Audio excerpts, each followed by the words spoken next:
Hindi makatulog ang sino mang matutulog sa silid na yon. Lumaki ako na naririnig ang sabi-sabi na may mga lugar talaga na parang may sariling buhay.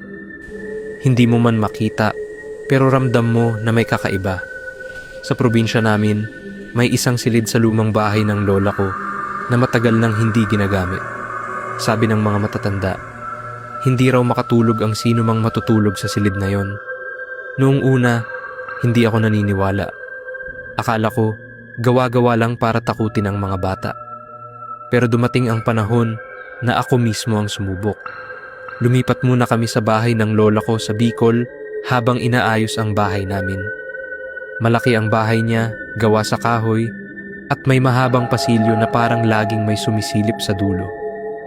Isa lang ang bakanting kwarto, yung silid na matagal nang nakasara.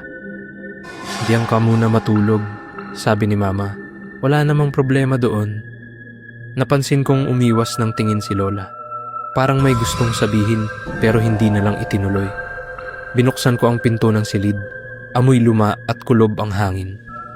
May isang kama na bakalang frame, manipis ang kutsyon, at may maliit na bintana na natatakpan ng kupas na kurtina. Tahimik. Sobrang tahimik. Unang gabi, maaga akong humiga.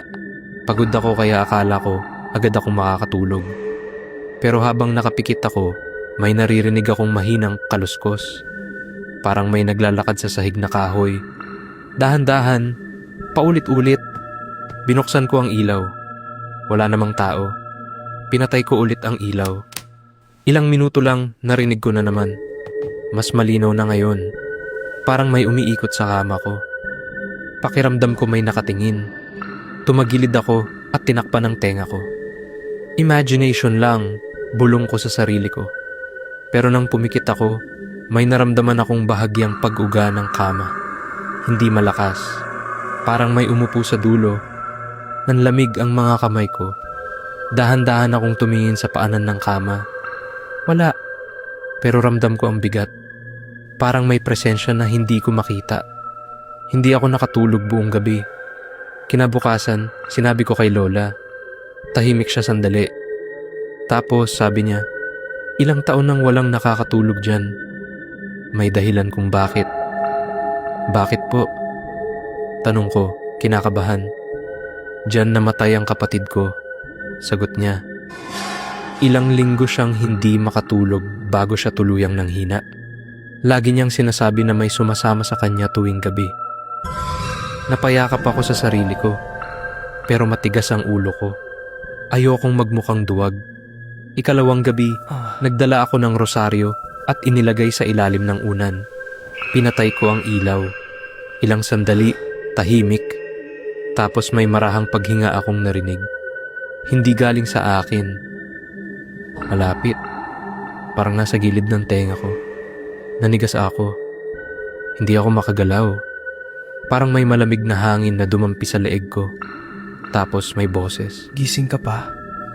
Mahina. Halos bulong lang. Gusto kong sumigaw pero walang lumalabas na tunog. Parang may pumipigil sa dibdib ko. Nakapikit pa rin ako pero pakiramdam ko may mukha na nakalapit sa akin. Ramdam ko ang hininga. Biglang may humawak sa kamay ko. Malamig. Magaspang. Napadilat ako at napabangon. Wala na naman. Pero sa kama, may bakas ng kamay sa kumot. Parang may dumampi talaga. Hindi na ako bumalik sa higaan. Umupo ako sa sulok hanggang mag-umaga. Lola, hindi na po ako matutulog doon. Natatakot na po ako. Ayoko na! Anak, puno na ang lahat ng kwarto. Wala nang available na lugar. Napilitan ako. Habang nakahiga, napansin kong may anino sa kisame. Gumagalaw kahit hindi gumagalaw ang ilaw. Parang may taong nakatayo sa ibabaw ko. Unti-unting bumaba ang anino. Hanggang sa tumapat sa mukha ko. Doon ko nakita. Isang mukha na maputla, nakadilat ang mata, at nakangiti ng pilit. Parang hindi siya masaya. Parang galit. Hindi rin ako nakatulog. Sabi niya. Naramdaman kong may mabigat na bagay na dumagaan sa dibdib ko. Hindi ako makahinga. Pinilit kong gumalaw pero parang nakapako ako sa kama. Narinig ko ang mahinang tawa Tapos biglang nawala ang bigat. Napabangon ako, pawis na pawis. Pero may kakaiba. Sa tabi ng kama, may bakas ng paa sa sahig. Papalapit sa pinto. Tumakbo ako, palabas ng silid at hindi na lumingon. Kinabukasan, sinabi ko kay Lola na ayoko na roon. Tumingin siya sa akin ng matagal. May sumasama na ba sa'yo? Tanong niya. Hindi ako agad nakasagot. Kasi noong gabing iyon, kahit sa sala ako natulog, narinig ko pa rin ang paghinga. At naramdaman ko ang pag-uga ng hinihigaan ko. Ngayon, naiintindihan ko na. Hindi lang pala ang silid ang may problema. Minsan, kapag may hindi makatulog sa isang lugar, hindi dahil sa ingay o takot, kundi dahil may isang nilalang na ayaw mag-isa sa dilim. At kapag minsan, nararamdaman mong may nakaupo sa dulo ng kama mo habang gising ka pa, baka hindi ka pa talaga ang may-ari ng higaan na yon.